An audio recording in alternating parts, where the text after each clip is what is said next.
تأتي الرياح بما لا تشتهي السفن. وحلقتنا النهارده بعنوان ايه بقى؟ حلقتنا النهارده بعنوان تأتي اللائحة على حسب المصلحة.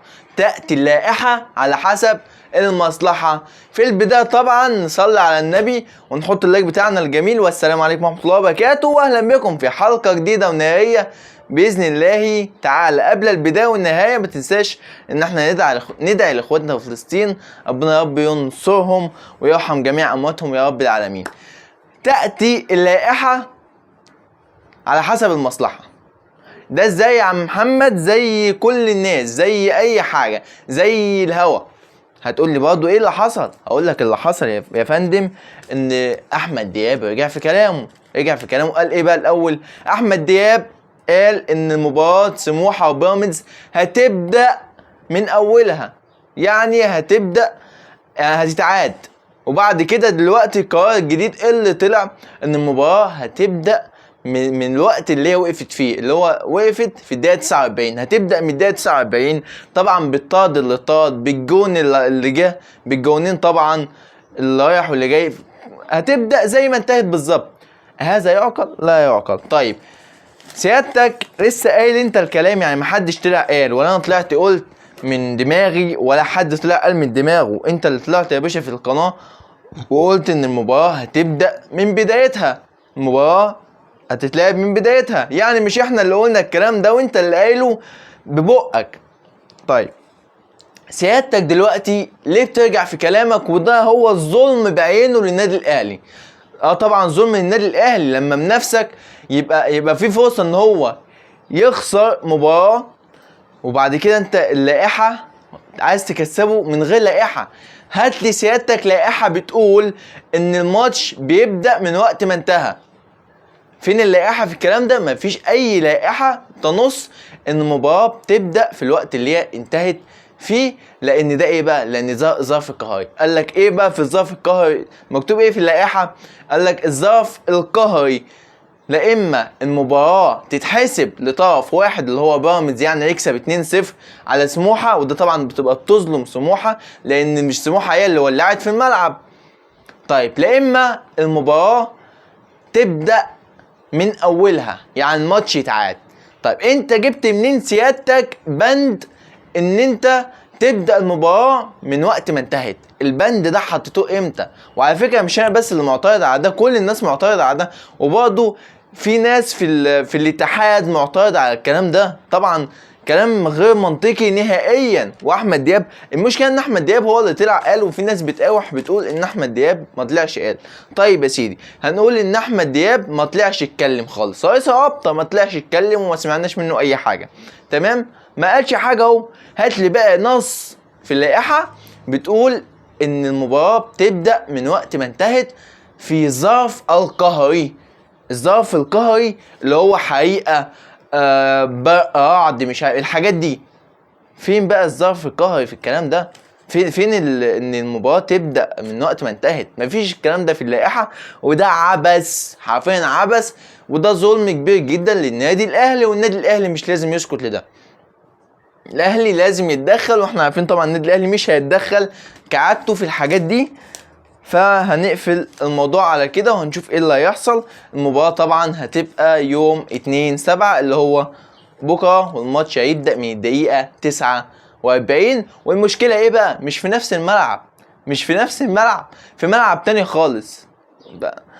ما علينا، في استاد برج العرب اصلا، اللي هو الماتش كان في استاد وبعد كده اتنقل لاستاد تاني خالص. فده برضه غير منطقي وغير طبيعي نهائيا. طيب ندخل بقى الموضوع الأهم بكتير جدا، وهو اجتماع النادي الأهلي. اجتماع النادي الأهلي النهاردة كان فيه تفاصيل كبيرة جدا، وأهم التفاصيل دي طبعا هي العروض أو لجنة السكاونتنج عرضت 10 لعيبة أجانب على مارسيل كولر. 10 لعيبة أجانب، وفيهم لعيبة جدد مع طبعا لعيبة قدام كانوا معروضين قبل كده على مارسيل كولر. طيب مارسيل كولر عايز اجانب كتير عامه، بس احنا مش هنقدر نوفر الاجانب الكتير دي عشان لسه ما سمحلناش ان احنا يبقى في الدوري المصري 7 محترفين اجانب. طيب مين ابرز بقى المرشحين من الدوري المصري؟ ابرز المرشحين من الدوري المصري هو عمر الساعي وعبد الرحمن البنوبي. اكتر اتنين مرشحين او افضل اتنين حاليا في الدوري المصري ممكن يترشحوا للنادي الاهلي. وبرضه في كلام على احمد حمدي لاعب انبي. دول المرشحين. طيب لكن دولت مش افضل من الكواليتي اللي موجوده في النادي الاهلي، فعشان كده برضه مارسيل كولر متردد شويه من الناحيه دي، لان في افضل منهم في النادي الاهلي حاليا. يعني دول هيبقوا دكه مش هيبقوا اساسيين. طيب في بقى موضوع الاهم، موضوع غضب مارسيل كولر من اداره السكاوتنج ومن من كل اداره، بالذات من إدارة التخطيط وإدارة التعاقدات. إيه اللي حصل يا سيدي؟ تعالوا أنا أقول لك. اللي حصل إن إدارة التخطيط شيلت مارسيل كولر ذنب صفقة موديست. شيلته الشيلة كلها. قالوا له مش أنت اللي كنت طالب الصفقة دي، البس بقى، البس حرفيا.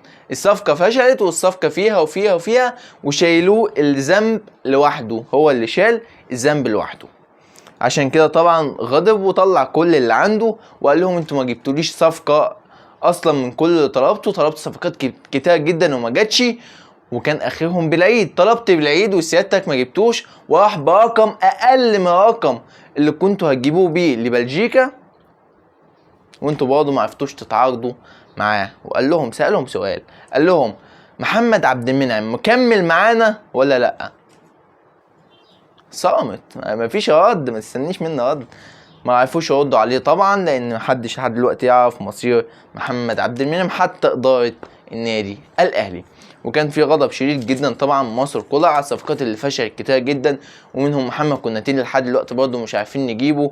وفي برضه صفقه مارسيل كولر عايزها وبشده، وهي صفقه موكوينا. قال له لازم يا باشا تجيب لي موكوينا، لاعب مهم جدا بالنسبه لي.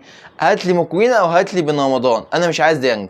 اداره التخطيط طبعا مقتنعه باليو ديانج، لكن مارسيل كولر مش مقتنع باليو ديانج، بالذات بعد ما اداؤه بدا يقل فتره عن فتره. فقال لك هات لي بن رمضان او موكوينا، اتصرف وهاتولي. فطبعا اداره النادي الاهلي اكيد هتحاول ان هي تنفذ رغبه مارسيل كولر. طيب عشان اداره النادي الاهلي شيلت مارسيل كولر ان هو اللي جاب موديست، غضب على كهربا وزعل، واللي هو ايه، حط في نفسه وقال خلاص مش هلعب لكم كهربا. اللي هو ممكن مش عارف هو واخدها ازاي بالظبط، بس لكن هو حاليا بيستبعد كهربا من تمرينة امبارح، وبيستبعد كهربا برضه من قائمة مباراة طلائع الجيش.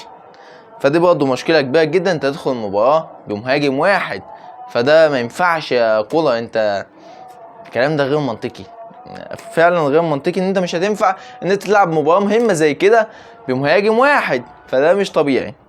طيب فهيبقى ايه بقى؟ هيبقى ترتيب المهاجمين مين؟ هقول لك انا ترتيب مين المهاجمين.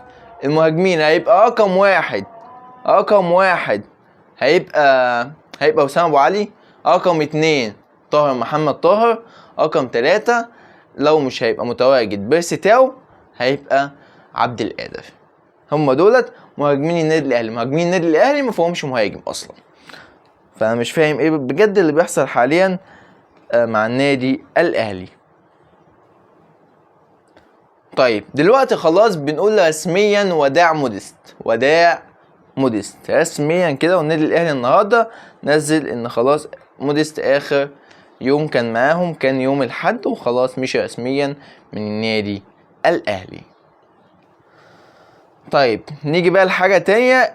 النادي الاهلي جدد رسميا لمحمد هاني، خلاص رسميا هيبقى متواجد 3 سنين مع النادي الاهلي. والنادي الاهلي برضه اعلن بالكلام ده،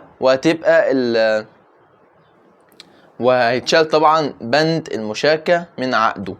طيب ده برضه محمد هاني خليه برضه على جنب دلوقتي. لكن بجد اللي مزعلني استبعاد كهربا لعيب موهوب، وحاسس ان مارسيل كولر بقى ياخد الامور بشكل شخصي اكتر في الفترة الاخيرة، وده طبعا خطأ كبير جدا ومش هينفع مع النادي الاهلي، وده هيخلي الاداره تزعل وهيخلي الجمهور يزعل، وممكن يعمل ضغوطات على مارسيل كولر تسبب ان مارسيل كولر يرحل عن النادي الاهلي، في ظل ان في عروض سعوديه بتضغط بقوه على مارسيل كولر.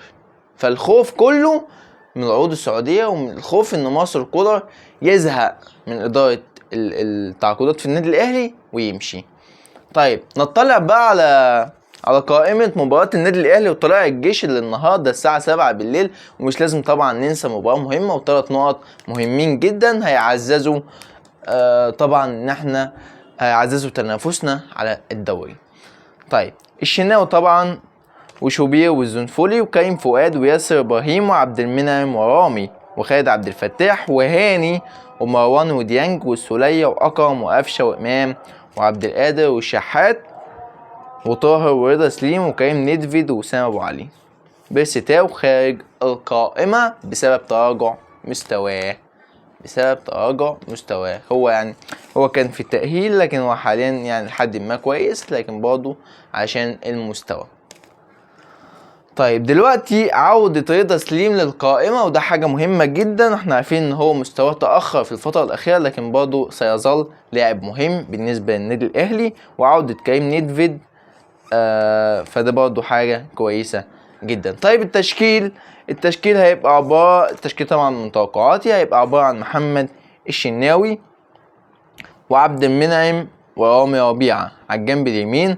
اعتقد ممكن يبدأ على الجنب اليمين بخالد عبد الفتاح، وعلى الجنب الشمال بهاني.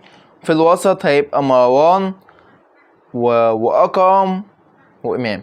طيب على الجنب اليمين طبعا ممكن يبدأ بطاهر، وعلى الجنب الشمال اعتقد هيبدأ بشحات، وفي الهجوم وسام ابو علي. وده كان توقعاتي للمباراة. طيب اتمنى من الله تعالى ان الحلقة تكون عجبتكم، ولو الحلقة عجبتكم ما تنسوش تعملوا باللايك بتاعكم الجميل واشتركوا في القناة وفعلوا زر الجرس عشان يوصلكم كل جديد. وانتظروني غدا بإذن الله تعالى في حلقة نارية. والسلام عليكم ورحمة الله وبركاته.